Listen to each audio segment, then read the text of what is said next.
Hello my sweet and lovely viewers. তো কেমন আছো তোমরা সবাই? আশা করি প্রত্যেকে অনেক অনেক ভালো আছো।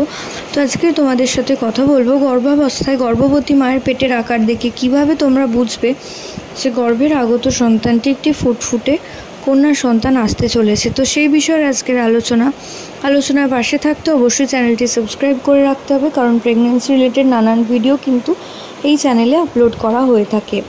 তো থ্রু আউট প্রেগনেন্সিতে যদি দেখো কোনো গর্ভবতী মায়ের পেটের আকার অর্থাৎ গর্ভের সন্তানটিকে কিছুটা ওপরের দিকে ক্যারি করছে, অর্থাৎ নিচের দিকে নয়, মাঝামাঝি করে পেটের মাঝামাঝি করে গর্ভের সন্তানটিকে মা ক্যারি করছে, তো সেক্ষেত্রে তোমরা ধারণা করে নিতে পারো যে গর্ভের আগত সন্তানটি একটি ফুটফুটে কন্যা সন্তান আসতে চলেছে। এছাড়াও যদি দেখো পেছন দিক থেকে যদি দেখো যে পেটের আকার বা আকৃতি দেখা যাচ্ছে, অর্থাৎ পেছন দিক থেকে দেখে মনে হচ্ছে গর্ভবতী মাটি প্রেগনেন্ট, অর্থাৎ তাকে দেখে দূর থেকে মনে হচ্ছে সে গর্ভবতী, তো সেক্ষেত্রেও কিন্তু তোমরা ধারণা করে নিতে পারো যে গর্ভের আগত সন্তানটি একটি কন্যা সন্তান আসতে চলেছে। তো আশা করছি ভিডিওটা তোমাদের কিছুটা হলেও কাজে আসবে।